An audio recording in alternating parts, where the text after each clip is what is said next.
Welcome to Going the Extra Mile, a podcast brought to you by Newleaf Training and Development. Each edition is sure to lift your spirit and encourage you in today's working world. Enjoy. The human service variable. Lord willing, my wife and I plan to complete a half marathon in every state, and we recently travelled to Austin for number 12. What struck us most about Texas wasn't the size of everything, but the frequency with which people say y'all. The most times we heard y'all in one statement came from a hostess at a restaurant in New Braunfels, and it went down like this.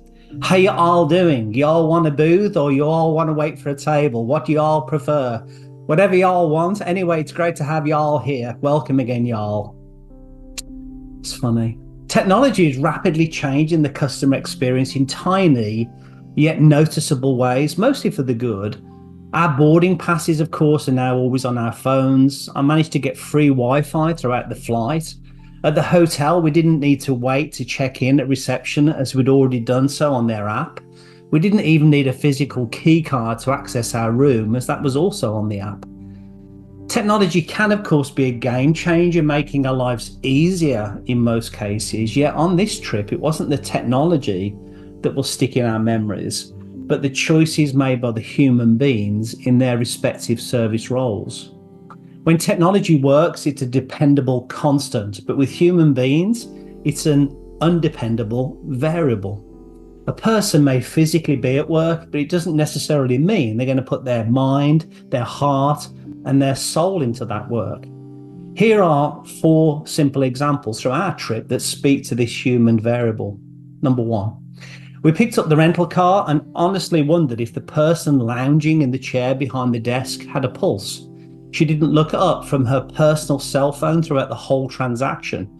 She huffed and puffed when we had questions. We weren't sure she really meant it when she said, "Have a nice day." Example number 2, we had some problems with our hotel room. Broken door, rusty lights, a coffee machine that didn't work, and a desk drawer with a missing knob. We were staying at the hotel for 3 nights, so we reported them to the receptionist on our first morning. When we came back to the hotel late afternoon, we were disappointed to find not only had the issues not been corrected, but our room also hadn't been serviced. We inquired at the front desk and they told us, as if we were in the wrong, that if we wanted our room cleaned, it was our responsibility to have asked for that at check-in. Wow, when did that become a thing in hotels? Example number 3, at one restaurant, the server was so laid back and lethargic that we just got the distinct sense that he really didn't want to be there. After experiencing his poor service and the restaurant's inadequate food, really, I know we don't want to be back there either at any point in our future. I really do think there's a correlation between the energy levels of servers and chefs that comes out in the presentation and the taste of the food. Sometimes you can feel the love in food and sometimes not so much. Example number 4, on the flight back, we noticed how the air stewards were mainly miserable. Why do a job if you don't enjoy it? Someone is definitely lying when the announcement states, quote, "If we can do anything at all to make your flight more comfortable, please feel free to ask our team members aboard today. It's our pleasure to serve you. We appreciate your business." Trouble was, I don't think the surly, eye-rolling and catty staff on our flight heard that calling.